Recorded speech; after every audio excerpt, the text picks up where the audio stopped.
آپ ان لوگوں کو ایکسپٹ کر لیں گے جو بڑے بڑے ڈاکو کے عمران خان کی اکیلے کی ذمہ داری لگی ہوئی ہے کہ ان کے پیچھے پڑا رہے؟ یہ آپ سب کی ذمہ داری ہے.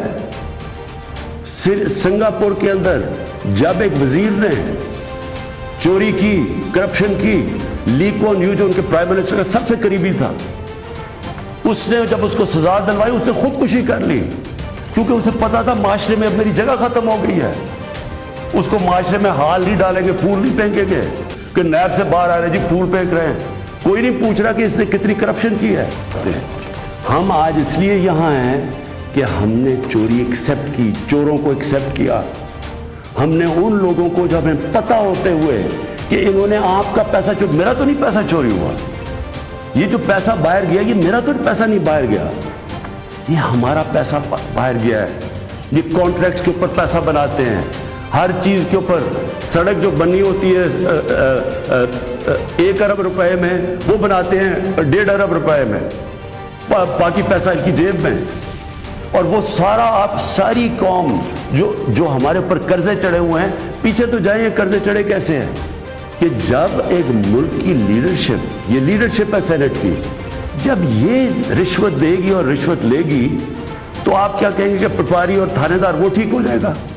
کیا آپ کہیں گے باقی لوگ ٹھیک ہو جائیں لیکن لیڈرشپ چوری رشوت دے؟ ایک چائنیز پروورب ہے کہ fish rots from the top. جب اوپر آپ کرپشن کی اجازت دے رہے ہیں اور آپ کے سامنے ہوئی ہے اور آپ کو پتا تو ہونی ہے. میں کہتا کیا، میں نے الیکشن سے پہلے کہا کہ ریٹس لگ گئے لوگوں کے، بولیاں لگ رہی ہیں. آپ کو موقع جب دیا سپریم کورٹ نے، کیا وجہ تھی کہ آپ 1500 بیلٹس کے اوپر کوئی ایک بار کوڈنگ نہیں کر سکتے تھے؟ آپ نے تو پوری طرح ایک موقع دیا ملک کی جمہوریت کو ڈسکریڈٹ کرنے کے لیے. اس سے کیا ہوا؟ میں آپ سے سوال پوچھتا ہوں کہ آج کیا ہماری جمہوریت اوپر گئی ہے نیچے گئی ہے؟ السلام علیکم، میں ہوں محمد سلام. وزیر اعظم عمران خان نے کہا جو لوگ ووٹ خرید سکتے ہیں وہ پاکستان سے کرپشن کیسے ختم کریں گے. پاکستان میں اگر رشوت اوپر سے لی اور دی جا رہی ہے تو ملک سے رشوت لینا اور دینا ختم نہیں ہوگی. اس سے متعلق ہم بات کریں گے. ہمارے ساتھ تحریک لبیک پاکستان کے رہنما ٹنڈو علیار کے ایمین ٹکٹ ہولڈر علامہ عبدالجبار مغل رضوی صاحب ٹیلی فون لائن پر موجود ہیں. سر بہت شکریہ آپ نے وقت دیا. میں علامہ صاحب یہ بتائیے گا، خان صاحب نے کہا کہ جو رشوت اوپر سے دی جا رہی ہے وہ ملک سے رشوت لینا اور دینا کیسے ختم کریں گے؟ محمد سلام صاحب، آپ نے بڑا بہترین سوال کیا کہ ملک پاکستان کے وزیر اعظم عمران خان صاحب نے کہا کہ جو ووٹ خریدے گا یا جو ووٹ خریدتے ہیں وہ ملک پاکستان کو کس طرح چلائیں گے. تو اس وقت الحمدللہ تحریک لبیک پاکستان وہ واحد جماعت ہے جو محب وطن بھی ہے اور محب دین بھی ہے. اور الحمدللہ تحریک لبیک پاکستان کے جو 3 MPs اسمبلی کے اندر موجود ہیں، الحمدللہ ان لوگوں نے اپنے ووٹ نہیں بیچے. تو اس بات سے یہ ثابت ہوتا ہے کہ اگر پاکستان کے اندر کوئی تبدیلی لا سکتا ہے تو وہ صرف اور صرف تحریک لبیک پاکستان لا سکتی ہے. اور 2018 کے الیکشن کے بعد آپ نے یہ دیکھا ہوگا کہ جو لوگ آج کھڑے ہو کر یہ اعلان کر رہے ہیں کہ جو ووٹ خریدے گا، جو لوگوں کو خریدے گا وہ ملک نہیں چلا سکتا، تو یہ بات ان پر بھی صادر آ رہی ہے. کیونکہ 2018 کے الیکشن میں حکومت بنانے کے لیے جو جہانگیر ترین کا جہاز شہر شہر جا رہا تھا اور MNA اور MPs کو جو خریدا جا رہا تھا وہ بھی آپ کے سامنے موجود ہے، لوگوں نے بھی دیکھا، عوام نے بھی دیکھا. تو الحمدللہ اب عوام سمجھ چکی ہے کہ یہ جو تبدیلی کا نعرہ 2018 میں لگا تھا اور جو لوگوں نے ان کو ووٹ دیے تھے، اب وہ لوگ ان سے بیزار ہو چکے ہیں. لوگ اب حقیقی تبدیلی چاہتے ہیں.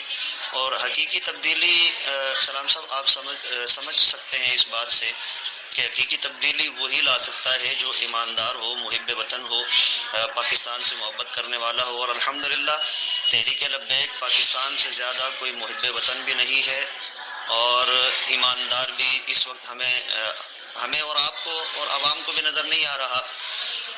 جو اسمبلی کے اندر جو معاملات ہوئے وہ بھی آپ کے سامنے موجود ہیں، اور انشاءاللہ وہ دن دور نہیں ہے کہ ہم قبلہ حافظ سعد حسین رضوی دامت برکاتہ العالیہ کہ شانہ بشانہ کھڑے ہو کر اسی ملک پاکستان کے اندر انشاءاللہ نظام مصطفیٰ علامہ حافظ سعد حسین رضوی کے ساتھ شانہ بشانہ کھڑے ہو کر پاکستان میں نظام مصطفیٰ لائیں گے. بہت شکریہ سر. ہمارے ساتھ تحریک لبیک پاکستان کے ایم علامہ عبدالجبار مغر رضوی صاحب موجود تھے.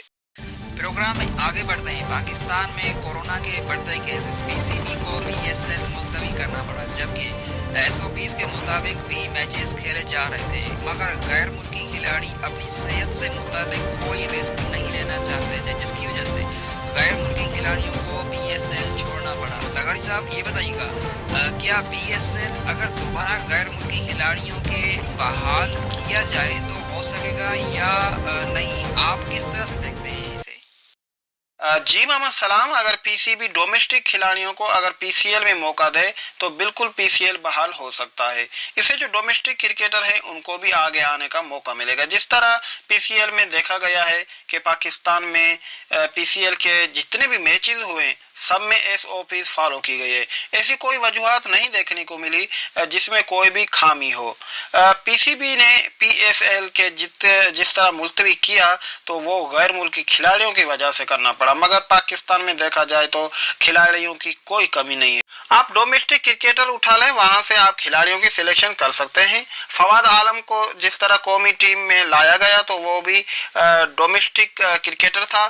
تو کہنے کا مقصد یہ ہے کہ آپ کے پاس ٹیلنٹ کھلاڑیوں کی کوئی بھی کمی تو نہیں ہے. بہت سارے کھلاڑی ہیں. لاڑکانہ سے جس کھلاڑی کی سلیکشن کی گئی تو وہ بھی ڈومیسٹک کھلاڑی تھا. تو اگر پی سی بی ڈومیسٹک کھلاڑیوں کی سلیکشن کر کے دوبارہ پی سی ایل بحال کرنا چاہے تو کر سکتی ہے. جی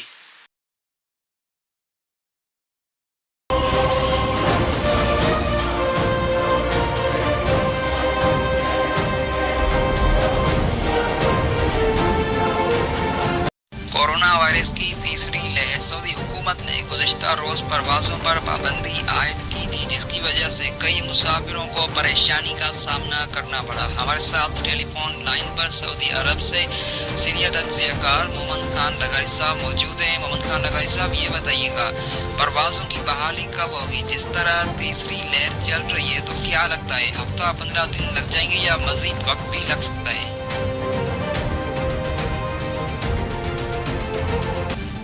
جی محمد سلام، کرونا وائرس کی تیسری لہر سعودی عرب میں سعودی گورنمنٹ نے گزشتہ روز پروازوں پر پابندی عائد کی تھی، مگر اس وجہ سے کئی مسافروں کو مشکلات کا سامنا کرنا پڑا.